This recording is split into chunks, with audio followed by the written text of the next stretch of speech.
Good afternoon, everybody. Welcome to the 4 o'clock live show. We usually have Ricky on the show with us, but he is out of action today, sadly. So we're moving on. We're making a bit of a debut show today. I mean, we've done a lot of videos already, but this is our first live show all together for me, Beth, and Charlie. We're talking Glazers and Ten Hag's reaction to what has been said last night regarding the Glazers, possible money to be spent. Guys, we're going to get your opinions on everything we're talking about as well, so join in the chat. Let us know what you think about all the stuff that we're talking about now, because it is exciting stuff. We've got a lot of negative stuff flying around, as always, with United, but this is probably the most positive talk. We could talk about the Glazers leaving United forever and a day and do constant live shows about it, but Ten Hag's had his say on it. First of all, guys, welcome to the studio. Nice to see you both here next to me in a live show. Not that you've not been here before or anything, but to be here. It feels I've never been here. It feels right saying it like that, because we've never done a show together live here, all three of us. We do all the other stuff, but this is our first live show, so let's just milk it, shall we? Let's just go for it. Anyway, good day. Welcome to everyone in the chat as well. Yeah. Welcome to everyone in the chat, 4 p.m. Get your comments in, everyone. Like we said, we want to get your involvement in this. It is the most popular topic amongst Manchester United fans at the moment. Let's forget about the World Cup for a while. Let's talk about the Glazers and Ten Hag opening up. If you haven't seen what's been happening, if you haven't, have you been living under a rock for the last, 4 weeks now? A lot has gone on with Manchester United. I've done plenty of shows on it before, but we've got our first reaction from the manager, Ten Hag, and all these quotes are on the United Stand Twitter feed. If you wanted to get any information or extra info on this, the links are there from who has put them out and where the sources come from as well, guys. So check out the United Stand Twitter feed as well. First one coming in, really, I'm just going to read out a few of them and get your guys' thoughts on them. Ten Hag saying, Richard Arnold told me the owners are open to selling Manchester United and they're very transparent. I was informed by the club, but I'm not talking with the owners about this issue. Issue? What's he on about? Issue, Charlie? It's not an issue, is it? There's no issue. It's not an issue? Surely not. But I mean, straight away, before we get into the main quotes, Ten Hag talking about the club being sold is the biggest sort of like nail in the coffin for the Glazers. When the manager's talking about new ownership coming in, we was always happy about this happening, but there was always that fear, wasn't there, that, is it a smoke screen? Could something else happen here and we could just be stuck with the Glazers? But it pretty much now from all avenues, and we'll get into some other quotes from other journalists as well, but now it does seem pretty much nailed on, and Ten Hag talking about it and the positive side of it happening as well. It's a good thing. Yeah, it's a really good thing that Ten Hag has. It would almost be a little odd if, before the interviews started, that there was an aspect of, you can't ask him this, you can't ask him that. But the fact that he's been, he's allowed them to ask him that, and he's answered it, kind of truthfully. And the way that he sees it is positive, and that's kind of the only thing really I can take from it. It's just that at least he's acknowledged the fact of what's going on, really. That's it, Beth. Positive news. I mean, he said there, Luckhurst has quoted him as well, saying it will only be a good thing. More money being available. We'll talk about that in a minute, but it is really good, isn't it? The thing is, I genuinely don't think Erik ten Hag would have come out and said about the sale if it wasn't actually going to be a sale. I think it is going to be a sale, which everyone was nervous when the news was coming out that Joel and Afron were trying to buy out the siblings and stuff like that, but I do think it will be a sale. Even the owner's talking about it, not the owner, the manager's talking about it now. And the one thing you always get with Erik ten Hag is bluntness and straight to the point, and he says it how it is, and at the end of the day, he sees this as an opportunity to have more investment in the squad. Currently, this ownership is broke. They are. We can't afford to do the stadium. I think we spent the last up of what money we had in the summer. It's going to be difficult now. It would be difficult if the current owners carried on to kind of keep fulfilling the needs of what this club needs, basically. So I think Ten Hag's excited for new owners to have that investment. But I'm just hoping it's not that Chelsea situation where Bowley came in and kind of wanted his own guy, Tuchel went, and he got a new manager in. I do think the new owners should be sticking by Ten Hag, and I'm sure they will with how well he's doing at the moment. I mean, actually, Beth, I forgot to ask you, you've not been on and had your say pretty much on the Glazers. Initial thoughts that went through you when that news hit, and what was your overwhelming feeling straight away when you heard that news and you found out that it actually was genuine? My feeling with it was... You're at the games and no, you genuinely, feel it. like, obviously we've been how many times are we doing the Glazers out chants, the protest? If you hate Glazers, stand up. If anyone at the ground, you'll know that one, and every It'll be time. a Christmas favourite this time when we're going back next week. It's constant, but even though it's always happens, you do hope and you do believe it is going to change, but because it's been going on for so long where nothing has changed and it seems like they were always going to be there, you do start to lose a little bit of hope. So when the news came out, I thought, this has to be like fake, or it's not right, or it's just going to be some sort of investment they're going to still keep hold of it. And the more that was coming out, I was like, wow, this is actually going to happen. The Glazers are actually going to sell the football club. And for me personally, it's the best thing that could happen to this football club, and it's happening. It should have happened ages ago, but it's happening at a great time with the fact we've got this new manager in who actually knows what he's doing, and I think he's capable of taking this club to the next level. I mean, we were talking on a show before that we were talking about the derby and saying we don't even think a win is like going to be comprehensible. We're talking about, can we get a draw out of it? What this team needs, it needs complete new ownership, and with that comes the better structure, people in charge. Like, we'll probably get a sporting director, better scouts, new staff, investing in the infrastructure, changing the way that we maybe do certain deals. I think everything will change, and hopefully things will fall into place, and there'll be a great structure there for Erik ten Hag to do what we know he can do, which is take this team to the next level. But from that, he needs the deadwood shipping out, he needs investment into the squad, and we also need investment into that stadium, because it's falling behind the rest. I think that's what, off the quote that you read about Ten Hag saying, you know, there'll be more investment, automatically people will look at that as investment into the squad, right? But that's obviously what he might be alluding to, but there's investment, as Beth alluded to, there's investment needed everywhere, right? Training ground, facilities, the stadium. So it's it's not just the squad that needs investment, is it? So it's good that he thinks, you know, there will be more investment possible, and not kind of framed it in a way of like player investment or squad investment. It's just overall.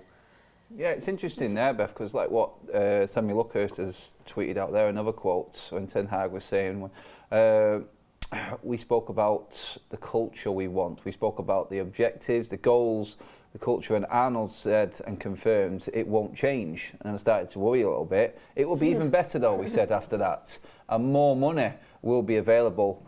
Now, distributing that money, you were just getting into it then, that's what's important. I did a video when this first broke, and I said, the main thing and the main person in all of this that needs to be forefront is the manager, and the investment initially needs to go behind Erik ten Hag and the squad to keep Manchester United relevant, to balance books, to keep United up there competing and earning Champions League money season in, season out, and then we can look at panning that financially out, because with a new owner coming in, I said this, it was like consistent finance coming through, you can balance your books better, you can then make a plan knowing exactly what's coming in.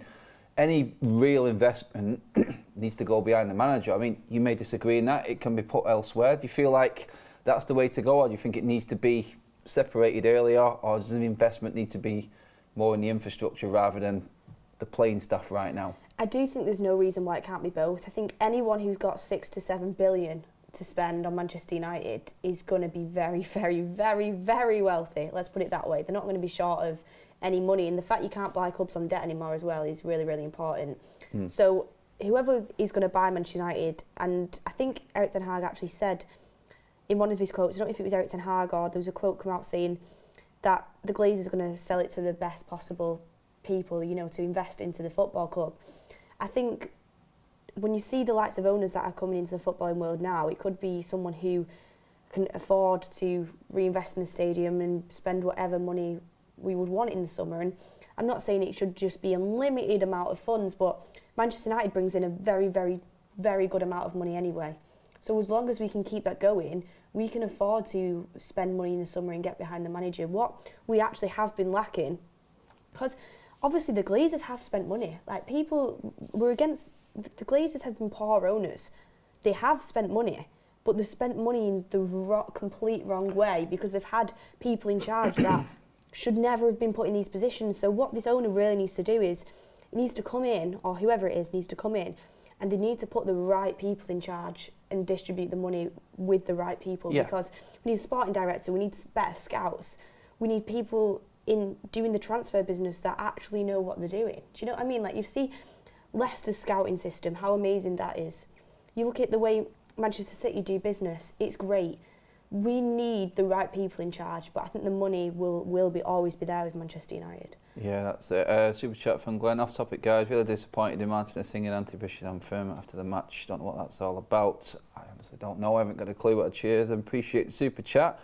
Charlie, on what Beth was saying there in terms of what the Glazers have spent, 1.4, 1.5 billion since Sir Alex Ferguson left the club, a decade. If you cannot make that work in a 10-year span and be successful with that, there's no hope. Well, that just goes to show. Ten Hag talks in that quote there, talking about Arnold, the culture, the structure. We talked earlier on videos in terms of Manchester United falling behind and possibly bringing in a sporting director who can not only find the right players, but find clubs for players to go on loan to, then put in buy-on clauses, put in clauses in these contracts, because Manchester United haven't only failed in bringing players in for the right money, but we've not been able to sell players at a profit. And when people look in at the books of Manchester United, they will say, why have we failed? We're absolutely going off the scale in every other commercial department. But the football side of it is where this club has failed, and why it was bought as a business in the first place was because of the football. Well, there's such an overarching thing. It's very, you can look at it in a very black and white way.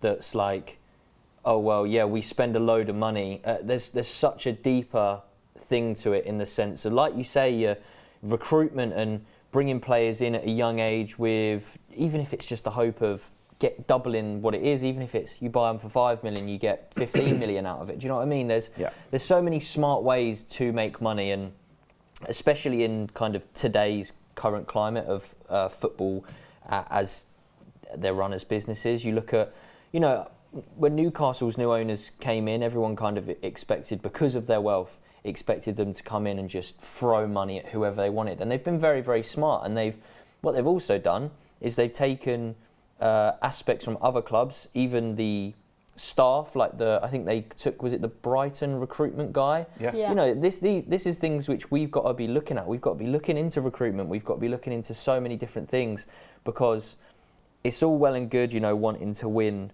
right now, which is great, but you want to keep winning once you start winning, right? You don't want to have win the league and then finish 7th. That's not how we want to work. And what Manchester United never do, and honestly I can't even remember the last time we bought a player. Well, actually, it wasn't that long ago, because I just remember Daniel James, but a decent player that we've bought and then sold for more money than we bought for, right? It was a shock to everyone that we made money on Daniel James. I would have never thought that we would have, but we don't really do it. And it's one thing that we need to work on. If we're going to sell someone, then let's make sure that we sell them for more than we buy them for, and then in hand that comes for not paying stupid money for these players, because if we do sell Harry Maguire, we're not going to sell him for more than we bought him for. That's obvious, because he isn't an £80 million footballer. That's probably the same with Sancho now in his current form. I think Wan-Bissaka as well. Yeah, Wan-Bissaka. There's loads of people, and it's just there's so many things which, and hopefully with the investment that does come in, hopefully whoever it is, whatever it is, whether it's a company, whether it's just one person, whether it's oil money, whatever it is, they have enough money to have their fingers in all the pies, basically, and sort not necessarily everything out all at once, but everything can get some form of TLC. That's it. I mean, Charlie mentioned Newcastle there. It's not only Newcastle, Ten Hag. Again, another quote from Samuel Luckhurst. He's talking about the competition between 7 or 8 clubs. He sees the competition in the Premier League, and they've always got the opportunity to invest. I think Jurgen Klopp said this about Manchester City. It's impossible to compete against that structure of a football club with that financial backing behind them. Manchester United, we know we don't need no sugar daddy as such. We don't need someone to come in and actually just spend what he wants on the club and use it as a toy, which is pretty much what it is at Manchester City and Newcastle. We know with the financially fair play at City is... Yeah, there's ways around, there's loopholes through everything, but you have to be able to invest, is what Ten Hag is saying. And obviously he knows, And I think he's realised in his short time at Manchester United that we're not where we need to be. He sees the type of player that we need. We talked about Donny van der Beek earlier on, about his time at Manchester United. I just look at Ten Hag now and it shows me that there is no way back for Donny van der Beek. He's good at Ajax, but he's not good at Manchester United. Ten Hag knows he needs better. And for me, I think he's getting at a point here, it's like, this club needs a hell of a lot more investment in their playing staff. And I think that's where, and I'll come back to it again, where the initial investment will probably go. Yeah, it will do. It doesn't help the fact that we'd give stupid wages out to very average players. Not very average, but not good enough players, I would say. Like the wages that we've given out is stupid, and it's really hard to come back from that, because even with new owners, players will come in and say, well, Jadon Sancho's on 350 grand a week, and he's not done, like he's not been quality, has he? And they'll be like, so I should have this, and that's going to be a hard thing to nip in the bud. I think new owners should be looking at that though, like massively, because you look at even City, Liverpool, like some of the best players in the league aren't on what our average players are on. So that needs to be looked at 100%. But also, when you think about the amount of players that come up through, that can potentially come up through the academy and be sold for money, like you said, or even come through and play in the first team, like look at Chelsea's academy. It's the best academy, I think. I mean, the amount of players that they've either brought through or sold on for money. Make a small fortune. And even City is starting to do it now. Like, they're maybe not be coming into the first team, but they're selling them on for decent money in City's academy. And we know in Manchester, a lot of kids now are going to City's academy because it's better. It is. And like, you don't want to say that, but it's got the better facilities. I mean, the players seem to be going on, and if they don't make it at City, then they're getting sold to decent clubs. So, I mean, I think was it Darren Fletcher's kids that went to City's academy up until a certain age and then switched over to Manchester United's because it's a better academy. So that needs to be looked at as well, because we don't want to be missing out on youth players because other clubs have more to offer. So there's a lot of things that need to be looked at. It's not just summer transfer windows or January transfer windows. It's so many different things in the club. Eric Ten Hag will know that. I mean, we've seen him at under-21 games before. Like, he knows what's going on everywhere around the club, and he's a very switched-on guy. So it'll be interesting to know what conversations are actually being had behind the scenes. That is it, because he knows, Charlie, from his time at Ajax, how beneficial a good youth structure is at a football club. Obviously, I mean, I remember speaking when we knew last season that Ten Hag was coming into the football club. I remember speaking before the FA Youth Cup final and saying Ten Hag will be interested in this game. He will definitely be looking at the structure of the football club. We have got a very, very good youth setup. We have, obviously, we are the FA Youth Cup winners. We are moving in the right directions there. Investment, you can't really get that in youth team in terms of players, but the infrastructure and giving, like Beth said, the best facilities and attracting the best players because of that, like City have, like Beth alluded to there, is probably more important than any other type of investment, because you're building a foundation. Well, it's the thing, United have always been known for breeding talent, right? Yeah. Just having talent that constantly comes through. What's that? I don't know off the top of my head, but there's that record that we hold of always having a youth product in the squad or something for a ridiculous amount of time, isn't there? So, yeah, it's something that we're always known for, and it's something that we should double down on, right? Again, it comes down to, even if they don't make it, the loan structure that we then can put them out on to then make money possibly. There's loads of different avenues, and it's all stuff which needs to be worked on and improved on, definitely. Garnacho was a good example of good business. I mean, he was at Atletico Madrid's youth setup, wasn't he? And we went and poached him from there and got him across. I think it was the new, I can't remember his name, but it was somebody's new role, I think, to start doing that, and that was a very good purchase from United. So that needs to carry on, and in order to keep being able to attract them players, there needs to be investment into the training facilities and everything, really. That's it. I'll get a poll up in the chat, actually, in terms of the investment in the infrastructure of Manchester United. What is more important to you guys in the chat? Is it the squad? Is it the training ground? Is it the stadium? Where do you feel the investment needs to go primarily when the new ownership model comes in? Or if we can just get that poll up. I do think obviously it's so important. I mean, we've talked about the structure in the stadium and stuff, but it's so important that we're winning on the pitch. We look at it, on the pitch, you're going to make money through that as well. People say that like what Beth just said there, but Charlie, this fan base is different to anything that I know, and I'm not just saying it because there was a World Cup semi-final on the other night, but Manchester United packed out 1,600 fans into a Papa John's away game, outnumbering the home fans in Bolton on a freezing cold night. It's crazy. Rather than stay in and watch the World Cup final. So this is important to Manchester United fans. They don't just want the investment necessarily in the squad. It's important, but if United fans see investment in the infrastructure and the youth team and the facilities, it goes a very, very long way. And there are a good number of, especially of match-going fans, that feel like that is more important than anything else right now. Which is why I wanted to get that poll up, just to see what everyone else's thoughts were. Yeah, it's good as well, because when someone say you go through and watch the 21s, 18s, whoever it may be, and if you watch someone, go throughout the ranks, there's something quite enjoyable about seeing that, isn't there? Seeing someone's progression over however many years.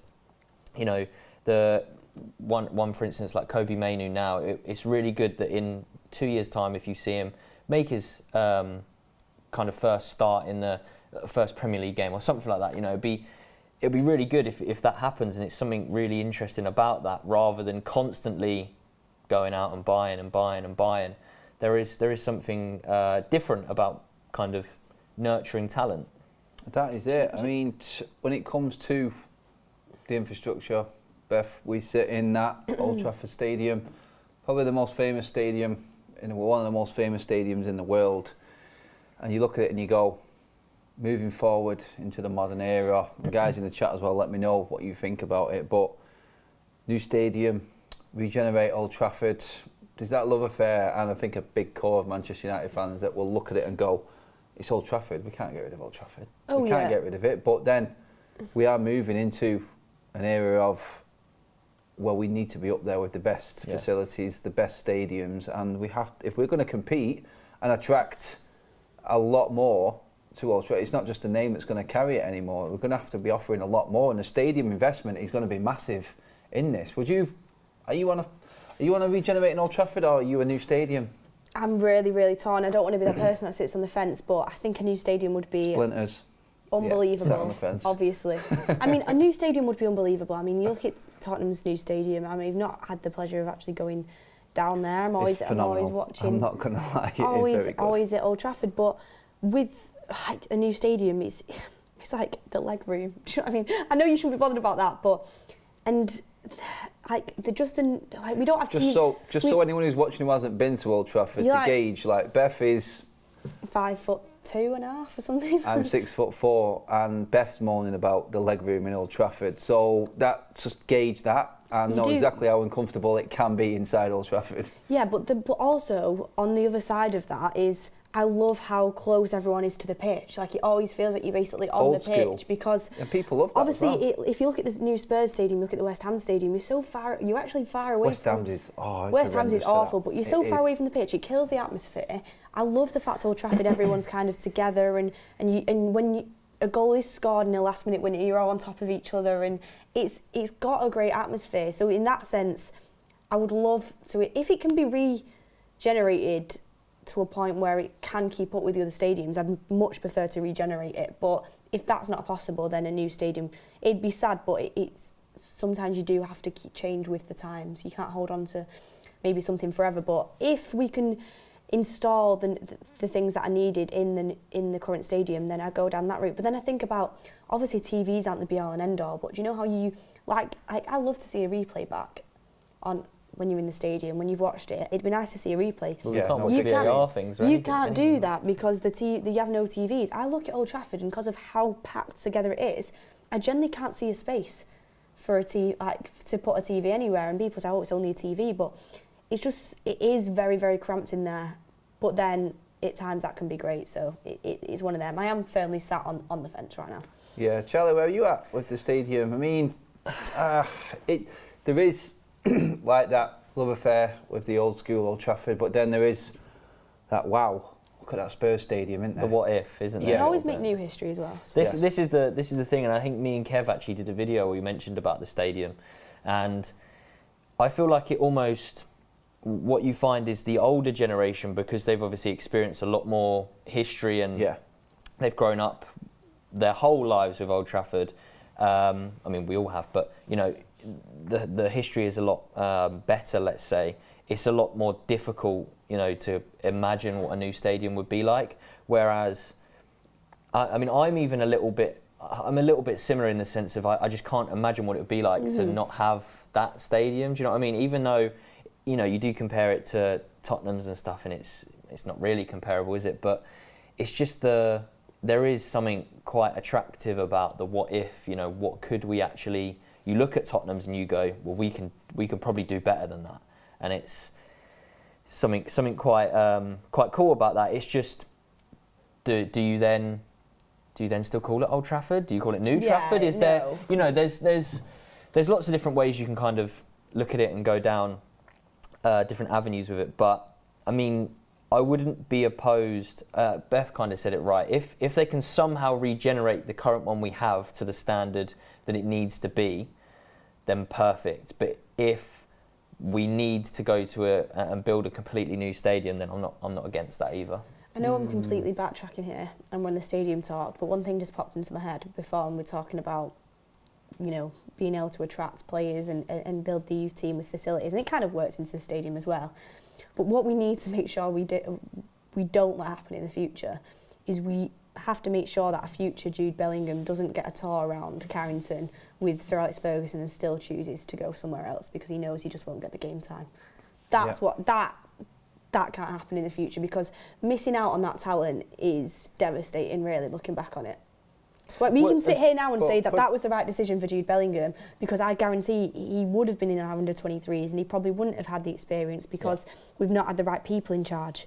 But that's the point I'm making. We need to have the right people in charge that recognise this talent and can have the eyes open and are constantly switched on and don't let something like that, a talent like that, pass us by, because it is devastating. Even we're so close to it. Yeah, I agree, and even with like the stands names and stuff, you know, you got the Sir Alex Ferguson stand. Like, do they still cross over? Or does it just completely start anew and then you just have fresh, and then whatever history is made within that stadium is then kind of how you go from there. It'll be interesting to see how they, if that is the outcome, what route they kind of go with it. But I mean, whatever way they do it, people are not going to like it. Realistically, are they? There's always going to be haters, no matter which way you go. Which way you go, it is the way it is. It's like right now in the vote, it's 50-50 between squads, investment and stadium facilities. This is how it is always going to be with United. We have such a massive fan base, but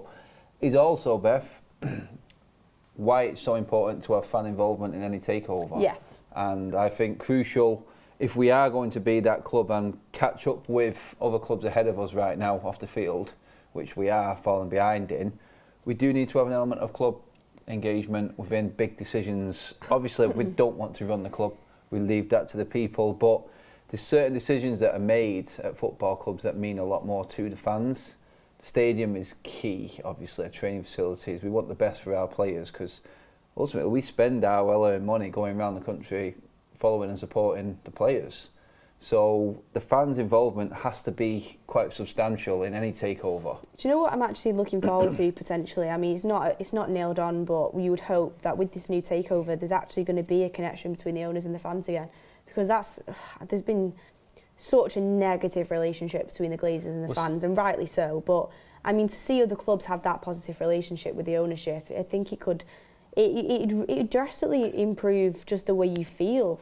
Like, even going into Old Trafford, I won't go in thinking I'm not spending any money here today, even though I'm starving. I'm waiting till I go because I don't want to give them any more of my money. So much has gone wrong with the ownership that we have now that whoever comes in have got so much to learn from. So realistically, it should be not easy. Nothing will be easy about it because, as we say, there'll always be people that don't agree with whatever the new owners do. But there's a lot to go off, isn't there? No, there is an awful lot. I mean, going into the actual deal itself, Chris Wheeler's been reporting that, tweets on our Twitter feed as well, so check this one out.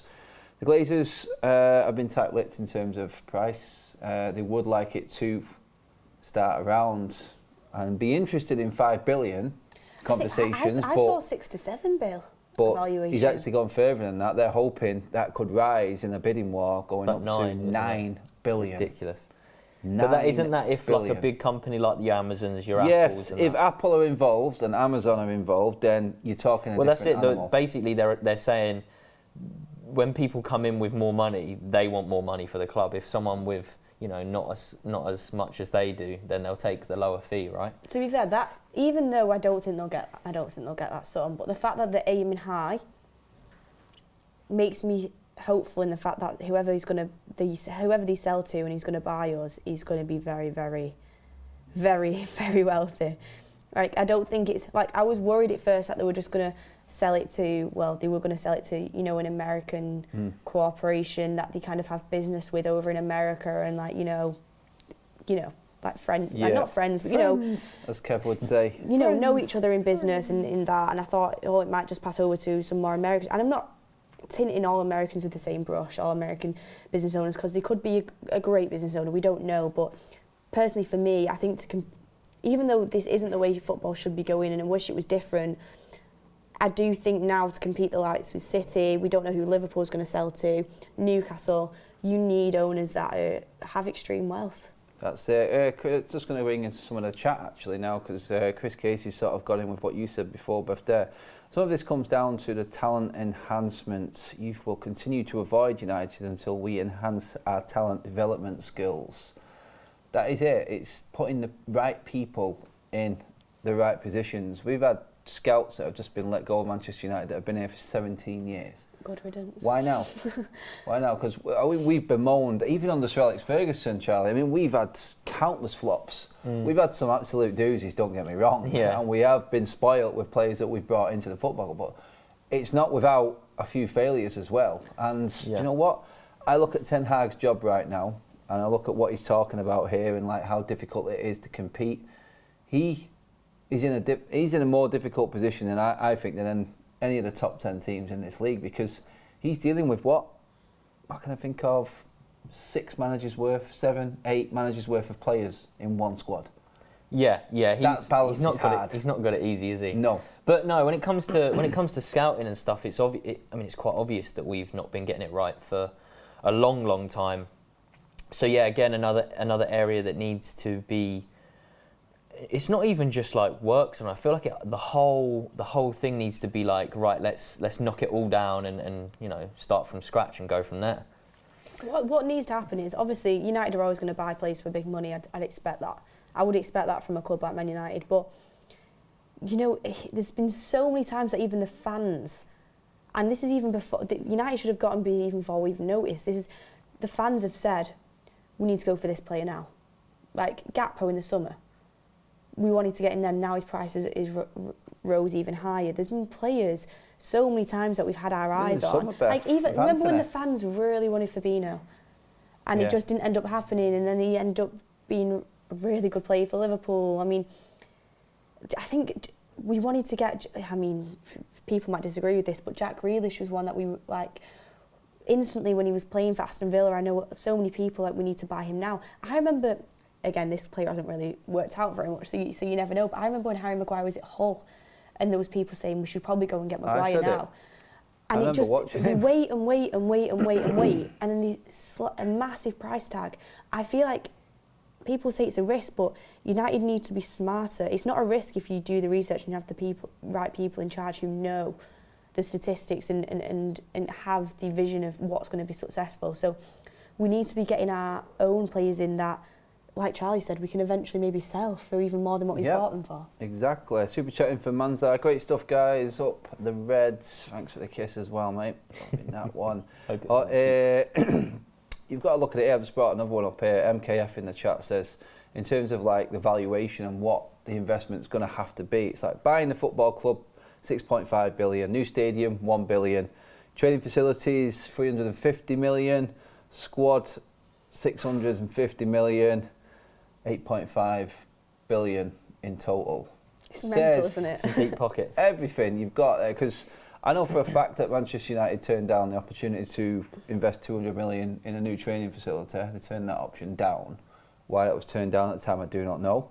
We just spent 200 million on players in the summer. Maybe a thought was in that. I don't know. I don't know how the finances are run or how they structure it. But the people coming in, this is what they'll be eyeing up, Beth. It won't necessarily be what we're buying. It'll be what Manchester United have got, what assets we've got, what investment do we need to put into the stadium, the training ground, any sort of new rules that the Premier League have brought in, what do we need to abide by.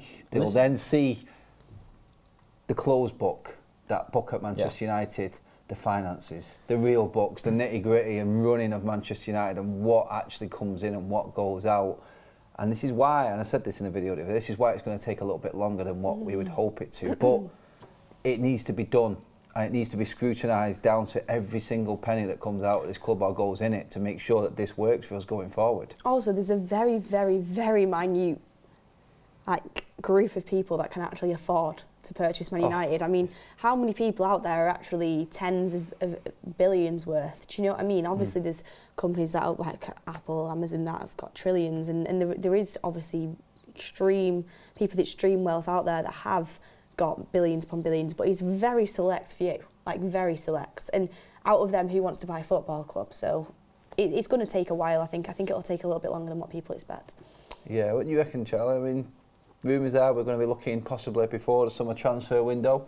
Good time to get a new owner in, especially when the window's opening up, a summer one. And we're looking for that new ownership bounce. Never mind the new manager bounces. We got the new ownership bounce coming, mate. No, I mean, look, the sooner the better. But again, whoever comes in, and this is why, as you say, it will take longer, is because whoever does come in, if they don't do something that's quite clear that needs to be done in terms of facilities and stadium, you don't kind of expect it to happen straight away, but if they don't maybe issue some sort of plan, it can go south quite quickly, because, I mean, the new owner can come in and go, well, no, actually, I don't want to invest in the squad for 5 years. All that investment I will just put in the stadium, and then, people aren't going to like that, or vice versa.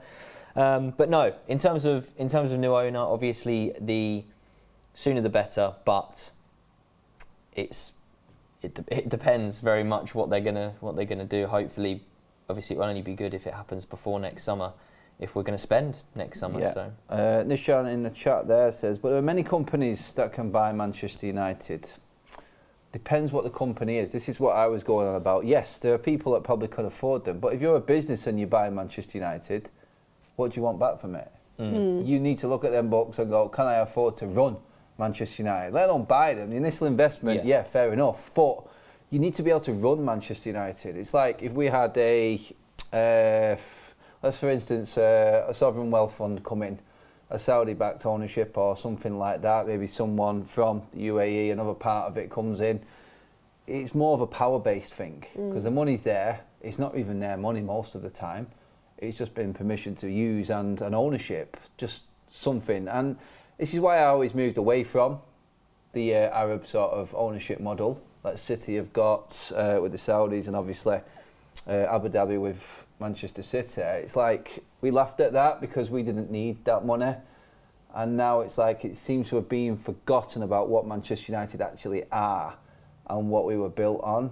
We are big for our history, and we have run well as a club up until the Glazers took ownership, because I go back to it again, a businessman who can afford Manchester United would buy United to make money. That's why the Glazers didn't go and buy Manchester City, because they knew they wouldn't make any money. United were profitable for a lot of companies and a lot of rich people, but to make money. City wasn't. It was just the power. They wanted to just take over and then topple Manchester United. I'm still convinced that is the way it is. And they pretty much are nearly there in terms of right now and the way the football is. United have forgotten about what it was that made us this rich and made us the club that we are and why we're so attractive, which is the football side of it. And it's still, I'm looking at that poll, I'm going, 51% have gone stadium and training facilities, 49% are going squad. The thing is, at the end of the day, I mean, City are an unbelievable team, but you can buy trophies and you can buy a good squad, but you can't buy the fans. Yeah.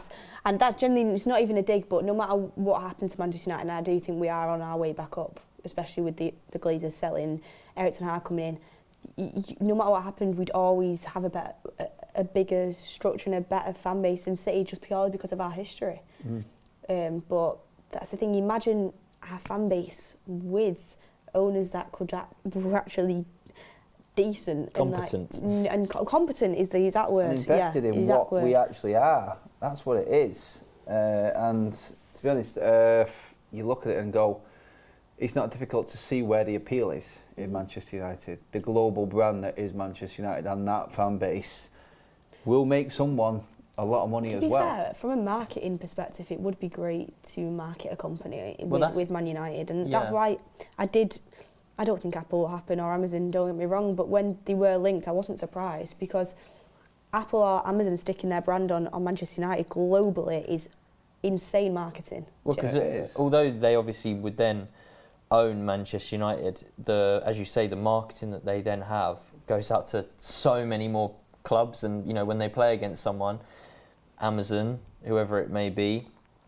I'm sure they'd probably be the kit sponsor as well. So it'd be, just unlimited advertising for the globally. Yes, it would be ridiculous, and that would be something that they would be looking at as like the main kind of thing. Well, this is it. It's like you looked at Mark did a video the other day on Amazon taking over, for instance. Is that they dips their foot in the pool. I would say Amazon were more realistic than say Apple. But you look at it and you go, right, they've got the TV rights for the Christmas football. That's why we're playing on the 27th at 8 o'clock and not on Boxing Day for the first time that I can remember. They've also got the shirt sponsor on Napoli's sleeve as well now, Amazon. So football related wise, are they ready to take that next step? Next step, yeah. It's a drop in the ocean for that company and what it would cost. Yeah. But can you imagine that, like you said, you could actually say, someone could come into Manchester United and say, how do we afford to buy this new stadium as a business? You change the name and it pays for itself. There is a chance that could happen.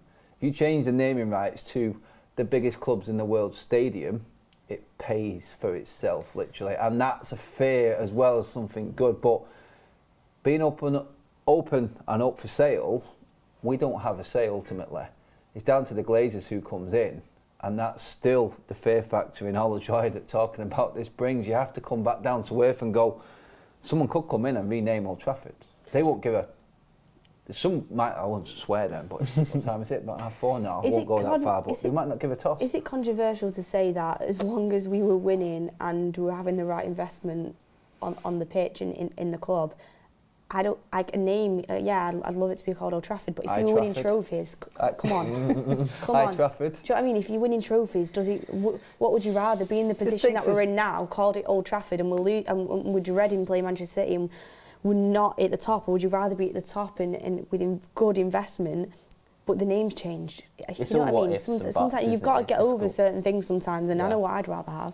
Yeah, there is that. It is moving forward. It's change, isn't it? It's change. People times. don't like change, do they? Yeah. So, I mean, as much as you want to bemoan the owners, the Glazers, and everything that they brought to this football club, sometimes it's better the devil you know.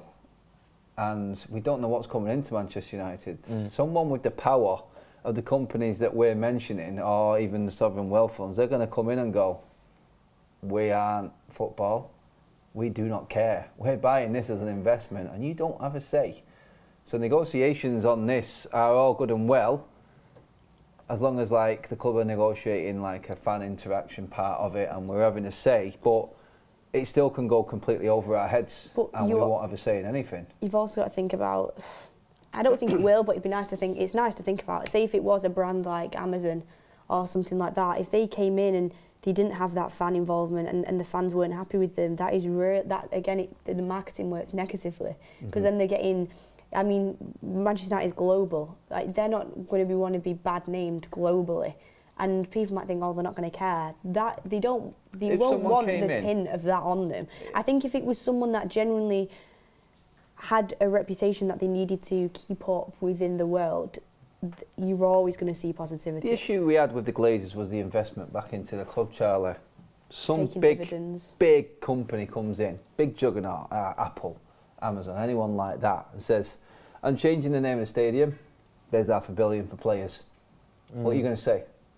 And you get the best players, and you're going watching the best I call it in the whatever world. you want me to call it. Yeah, you're going watching the best in the world. Are you bothered that that stadium name has changed? If that money, because you will get massive amounts of money for naming rights on a stadium like that. I mean, as long as it's not called like the Mickey Mouse Arena or something like that. As long as it's, within reason. Don't count Disney out yet, you never know. No, God, can you imagine? No, I wouldn't really to mind too much. You wouldn't Prime mind. Trafford. Prime Trafford, yeah. God, yeah, that's the one, isn't it? I mean, Beth, you go every week. Your dad's obviously brought you up on Manchester United. The talk's obviously in your household as well, like it is myself and any United family's house. What's the vibe in a normal household in Manchester like? Is it, because it will be talked about, are you bothered if things change? Do you want to see the brighter future? And if that means change from the old, is it affecting the older generation from your side as well? More? Mine will be very, I think everyone's will be very different, but I have spoke to my dad and my brother about it, and my dad differs in opinion so much to me and my brother a lot of the time. It's probably a because of the age generational thing, like thing. he's, like, not to bring Ronaldo up and What stuff does he like this, say? but he still thinks Ronaldo like could be United's leading goal scorer. He's Old school. He's a bit more old school, yeah, but new stadium is the feedback I'm getting from, obviously we go a lot and obviously the history that we've seen, but I'm getting, I know for a fact that my family wouldn't, I mean, they'd be upset if the name changed, they wouldn't be upset, it wouldn't faze them as long as we were winning. Winning's the main aspect, and doing it in the right way and having that connection to the players on the pitch, and going watching us playing the biggest games in Europe, in the world, what we're used to. Playing against Barcelona and knowing that you're going in there with the best chance possible to win. And playing Real Madrid in a Champions League final. Do you know what I mean? These are things that we should be doing as Manchester United. Would you take that to sacrifice the name of a stadium? Of course. I think anyone who wouldn't, you've got a question, what do you want for this football club, really? And some people say, well, we want to be doing that and we want it to be kept the same, but that's some, with the types of businesses that are going to be putting money into United and the amount it's going to take, things might change in a way that you might not want them to, but as long as it's successful on the pitch, I don't have a problem with certain things. Yeah, Jackal says, new owners cannot alienate the fans from the club. Would be financial suicide.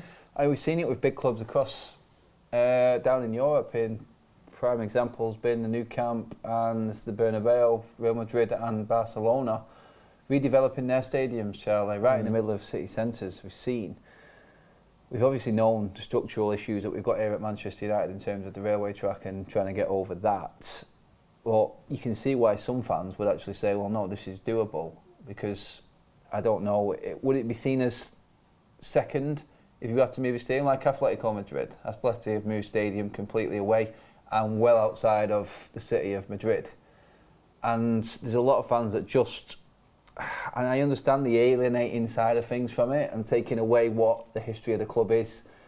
It's a fine balance and a tough one to get right, I think. Yeah, the thing which I don't know if they'll look at, if it came to whether they think it's alienating or not, is if for whatever reason a group of fans didn't agree with it and then stopped going to that stadium, you can guarantee that someone else is lining up to take their spot, right? So they're, very, very, it's going to be very, very rare that someone isn't going to want to go and watch a game at whether it's Old Trafford, New Trafford, Old Trafford, whatever it becomes, right? Appleford. Yeah. Stuff like that is like... it's it'll be very rare that someone doesn't, and especially even as, I'm not a Spurs fan, but I'd love to go and sit in that Spurs stadium, whether it was for a Spurs game or not, I don't really care, but just, experience the atmosphere and kind of what it is like on a match day. It would be great. So, that's the only thing is, as much as some people will say it's alienating, it's also opening up other opportunities then for new fans to get involved. It's interesting how they would judge the fan. Would they open it up to a poll? Would they open it up to season ticket holders to make the decision on this first? That is an interesting chat, by the way. Would you rename Hollywood? No, we are Old Trafford. Yeah. But we're not renaming Manchester United. Hollywood is this it. So yeah, it's not. We're not changing. We're not taking Manchester United away. The one thing I would say is I'd be open to obviously building a new stadium, but I would not be open to it moving locations. No, it would have to be built on site. It would have to be very similar to what Spurs did. If it moved locations, I would just that would no, can't happen. Would it be? Do you think it would be knock this one down, play somewhere else while the next one gets built? Is that the? It's where you play.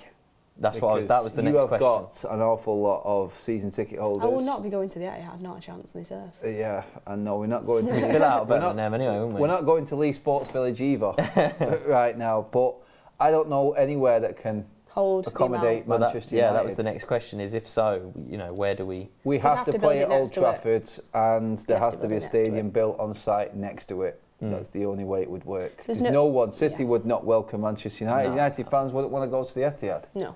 And there wouldn't be enough space. No, they wouldn't. Even with that absolute ludicrous idea about extending the Etihad. Why? Just so we can see more empty seats. Why? Right? Have you got some more concerts coming? They must have some more concerts coming in summer. To be fair, that's what it is. To be fair, that is the only time it sells out, isn't it? When they have him with Taylor Swift on it, the Etihad or something. That's it. I mean, guys, in the comments, I can see you coming in here. It's like, no, that's not happening. Definitely not sharing stadiums. That would not work. No.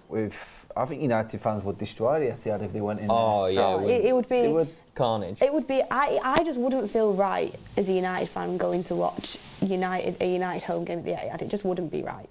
Oh, sitting on a blue seat just doesn't seem right, does it? You just wouldn't sit down. You just have to stand up the other time. I just wouldn't want it. No, I couldn't. It's not. I mean, you look at it and you go, well, look, there's the women's team to involve in all of this and how they've progressed and what we can do to make the women's side of the game better. We need to be competing on all levels. We need to have the best youth system, the best training facilities, the best setup for the women's. Everything needs to be. So if we move stadium, I think Noureddin was on the show here the other day, the women should have their own stadium. They should have their own stadium built for them as well. Could we not use the space that's here and let the women play on their stadium as well? Give the women their fair share of what this ownership is bringing as well. Best training grounds. United, with this ownership model, should be looking at someone who's just going to come in better than that, better than that, better than that, better than that. The best in the league, like we used to be. Yep. That's what Manchester United are. That's what we was built on. We were the benchmark. We were the leaders in all of this. And this discussion needs to be going on with any suitors coming into Manchester United. So say the new owners come in next summer and they go, we're going to do, ideal situation, we're going to do everything that we've kind of spoke about today. How long does that take? Well, I expect this new ownership to be in for. Yeah, but I mean, in terms of if they want the to build the new stadium and facilities and stuff, at what point do we reap the rewards of the new facilities and that new stadium's then finished? Are we talking, how long does this period usually take? Is it like 3 years? So it's a from design to actual construction and completion. I would say 3 years to be done. It's not. The stadium's obviously like the revamp of the stadium or a new stadium, whatever it would be great. But you can start investing in the squad immediately. Yeah. And I do think you would see immediate progression. I think we are already progressing under a manager like Ten Hag. We've got the manager right. That's one thing we did do. Like, thank you. The one thing I would thank the Glazers for is choosing Ten Hag over Pochettino, because I think that was a decision that we had to get right. And we've got the manager in, investment in the squad, give him the players he wants, and United will start improving straight away. I mean, first transfer window in, we know for a fact Eric Ten Hag picked every single one of them players in the summer. It wasn't coming from any scouting place. The scouts and And the people at Manchester United were recommending Arnautovic. I mean, Jesus, like Erik ten Hag picked and played. Rabiot. To be fair, Rabiot played all right, but still, for me, obviously Casemiro is the better player. Yeah. So, I mean, Martinez, Eriksen, we know was Ten Hag's. He wanted Timber and Gakpo, but then we've seen how well they did for the Dutch as well. So they look like good players. Casemiro was question marks over it. We did want De Jong, but I still think he was an Erik ten Hag check signing. When he knew he was available, he said, yeah, we take him. Yeah, Simple Anthony as that. well. So I do think, and even last year, I think he got it spot on there with what we needed as the backup left back to come in. So I think if Erik ten Hag's very, very, very switched on, and he needs the investment from United, because I guarantee right now, we speak about spending money in January, the likelihood is we probably won't, because the Glazers are selling up, and will they really get the investment back? Yeah. But new, competent owners right now, Erik ten Hag will be saying, I need a right back and I need a striker, at least in January. Competent owners will make that happen. So we're not, it's going to be them things where if something's needed, I think under competent owners, that you'll see it happen. Yeah, Erik ten Hag wanted De Jong, not Casemiro. Yeah, we said that, It's true, but I think it's the second option. When he found out Casemiro was available, he only went for De Jong because he thought there was a possibility, but we were strung on by Barcelona again. But when Casemiro was made available, Ten Hag got him straight away. It was as simple as that. Well, Casemiro said he spoke to the manager, didn't he? Yep, that is it. I mean, stadiums being built they can generate their own cash back. You've got like the NFL, you've got the concerts, you can bring all of that money straight back in easily. Do you ever see a concert at Old Trafford? Barely. They're always at the Etihad. You don't see anything, you don't see any events there. I think the Killers were on. That was about We get it. the rugby or something, don't we? Yeah, Super League final. Yeah. That's about it. It's just, it doesn't cater for the other sporting events. It's just a bit too old, whereas you look at the new modern stadiums and you can get anything in there. Madrid's new stadium that they're building at the minute, they can do like infinite amount of things there, I'm pretty sure, can't they? The flipping ground opens up, new ground comes in, it's crazy, the stuff that goes on. Well, guys, that pretty much finishes up this video. West Debate is done and dusted for now, but it will move forward as it progresses. I'm sure as the World Cup comes to a close and all the journalists start filtering back into the country from the World Cup, we're going to start getting more and more stories, and we'll get more and more information about what's going forward with Manchester United. We know it's happening, we know what's coming. It's going to take a little bit of time, like we said on previous videos, but positive vibes. Let us know what you think. Get your comments in below. Where is the investment going first? Where should it go? Infrastructure, playing staff. Where should it go? Let us know, everybody. Give the video a like on your way out. Charlotte, Beth, cheers for coming on. As always, live, first time. All of us in the studio. Really enjoyed it. Good fun. Good little discussion. And you know, it's interesting that the vote ended up 51% on the stadium trading facility, just about one. Shows you the demographic of our fan base and the Very young split. and old of what we've got. But guys, that is it. Cheers for tuning in, everybody. Like, share and subscribe to the United Stand as always, and we'll see you over the next few days. Don't forget, we'll be back this weekend on That's Football as well with the World Cup finale and the third place playoff. Is it third place? It is third place, isn't it? Yeah. Yes, that one. Anyway, guys, cheers for tuning in. We'll see you later.